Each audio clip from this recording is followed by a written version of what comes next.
Saudara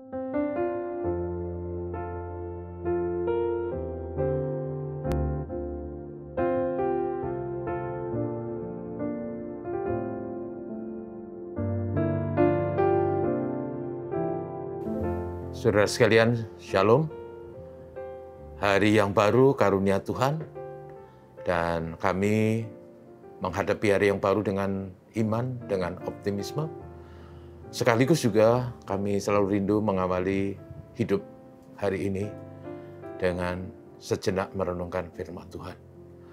Dan seperti beberapa minggu terakhir, saya menyampaikan renungan yang diambil dari khotbah Tuhan Yesus di bukit dari Injil Matius pasal 5. Dan kami pagi ini sudah sampai di ayat 15, yaitu tentang garam dunia.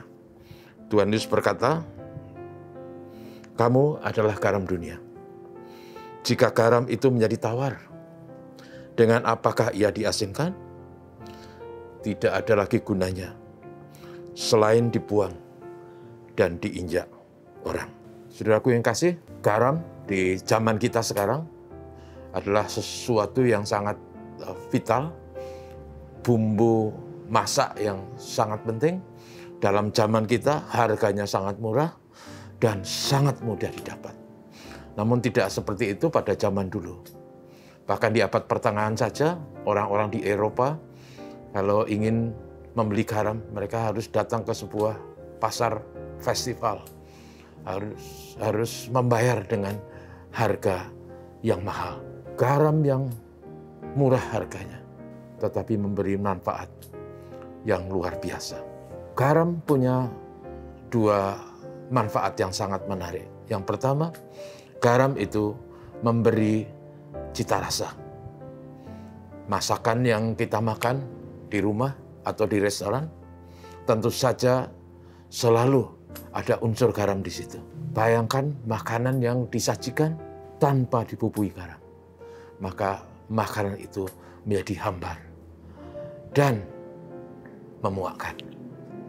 Bahkan dalam konteks kita orang Indonesia, kita suka sekali makan kolak, minum cendol atau dawet. Dawet dan kolak yang sangat dominan rasa manisnya itu pun perlu diberi garam, kata ibu-ibu, supaya rasanya mantap. Jadi apa maksud Yesus dengan ungkapan bahwa kita adalah garam dunia? Saudaraku, ini tentu saja bicara mengenai dampak yang diberikan. Yang pertama, saudaraku, garam itu memberi cita rasa. Hidup kita secara sosial, berinteraksi dengan sesama, dengan orang lain, di masyarakat, di lingkungan, di gereja, atau di tempat kerja. Maka hidup kita itu harus memberi cita rasa positif, di mana kita hadir membawa sukacita, membawa optimisme, membawa kegairahan hidup, kata-kata yang membangun, kata-kata yang memberi semangat. Hidup kita melalui tutur dan laku kita tidak memuakkan, tetapi memberi dampak positif, pengaruh kepada lingkungan kita, sehingga kehadiran kita memberi warna yang berbeda, warna yang menggairahkan, warna yang menyenangkan, sehingga hidup kita dengan sesama diwarnai dengan suasana persaudaraan, kasih, kepedulian, perhatian. Kita selalu bisa menghargai orang, mengorangkan orang. Itulah dampak atau pengaruh positif, seolah-olah bagaikan garam dalam masakan yang kita makan. Yang kedua, saudaraku, seperti saya sebut di depan, bahwa garam itu adalah sebagai pengawet. Garam bisa menghentikan proses pembusukan. Dalam konteks zaman kita sekarang, biasanya yang diawetkan adalah ikan atau daging. Kebetulan saya dari daerah pantai, saya dulu sering melihat bagaimana orang mengawetkan ikan yang didapat dari laut begitu banyak, tidak bisa dijual hari itu, supaya ikan itu tidak rusak dan tetap bisa dikonsumsi. Mereka memberikan garam. ditumpuk-tumpuk, yang kemudian orang daerah pantai menyebutnya pedo, yaitu ikan asin yang saya selalu bergurau, ikan yang asinnya lebih asin daripada garam. Dan ikan yang seperti itu bisa berbulan-bulan bahkan bertahun-tahun tidak rusak karena garam itu mengawetkan, menghentikan proses pembusukan. Maka saudaraku, pada waktu Tuhan Yesus berkata, kamu adalah garam dunia, maka sesungguhnya yang dimaksud adalah supaya kehadiran kita dengan sesama selalu bisa menghentikan proses pembusukan, kerusakan tata hidup, kerusakan persaudaraan, kerusakan hidup bersosialisasi.